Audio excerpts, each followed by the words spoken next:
Assalamualaikum warahmatullahi wabarakatuh. Salam ASN. Perkenalkan, nama saya Fauzi Rahman, peserta Latsar CPNS tahun 2021 dari angkatan 25 kelompok 1. Mana dalam anti korupsi ini kita akan membahas tentang dua sub materinya.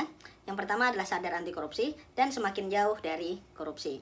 Pertama kita akan membahas tentang dampak, perilaku, dan tindak pidana korupsi.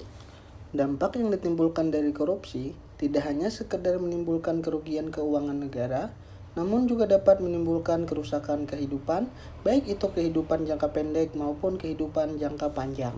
Sekarang kita akan masuk ke pengertian korupsi. Korupsi berasal dari bahasa Latin, yaitu corruptio dan corruptus, yang berarti kerusakan atau kebobrokan. Dalam bahasa Yunani, corruptio berarti perbuatan yang tidak baik, buruk, curang, dapat disuap, tidak bermoral, menyimpang dari kesucian, melanggar norma-norma agama, material, mental, dan umum. Selanjutnya, kita akan membahas tentang tindak pidana korupsi. Setiap negara mempunyai undang-undang yang berbeda terkait dengan tindak pidana korupsi. Menurut Undang-Undang Nomor 31 Tahun 1999 dan Undang-Undang Nomor 20 Tahun 2021, terdapat 7 kelompok tindak pidana korupsi yang terdiri.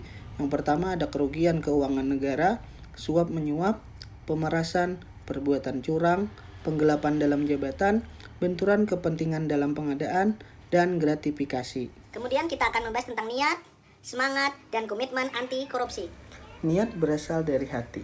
Jika hatinya bersih dan selalu ingat dengan Tuhan, maka dia akan berkomitmen dan bersemangat untuk tidak melakukan korupsi.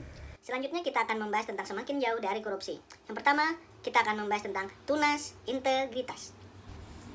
Tunas integritas merupakan terjemahan dari konsep yang berprinsip bahwa manusia sebagai faktor kunci perubahan dengan aspek jasmani dan rohani, serta makhluk sosial yang harus berinteraksi dengan lingkungannya.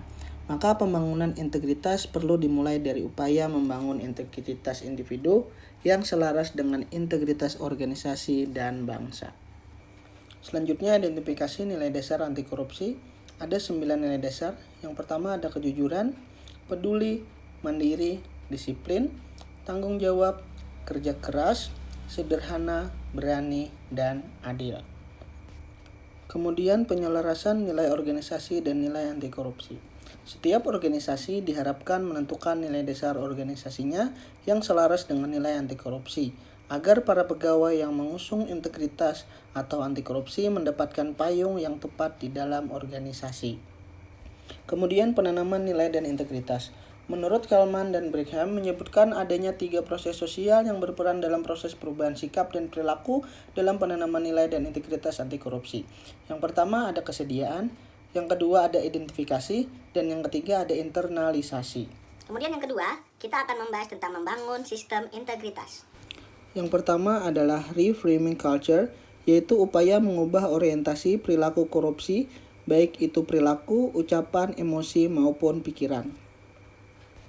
Yang kedua ada seeding of integrity, yaitu upaya untuk menanamkan pengaruh integritas pada bawah sadar hingga dapat membentuk perilaku, kebiasaan, dan budaya integritas.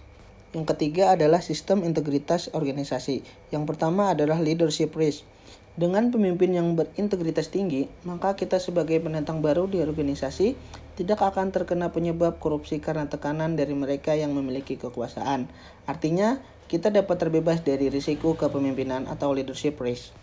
Kemudian yang kedua adalah pengendalian dan penyelarasan organisasi, yaitu kondisi di mana kode etiknya organisasi telah terinternalisasi dengan kuat pada individu, sehingga penyelarasan dan pengendalian organisasi dapat dijalankan dengan baik, serta tujuan organisasi maupun pribadi dapat tercapai dengan cara yang bermoral dan berakhlak.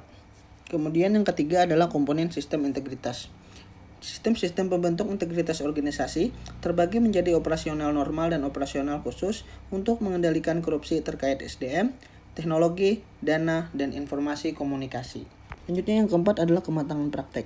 Dengan adanya upaya evaluasi terhadap tingkat kematangan pelaksanaan program, hendaknya nilai-nilai integritas organisasi diimplementasikan menjadi praktek keseharian.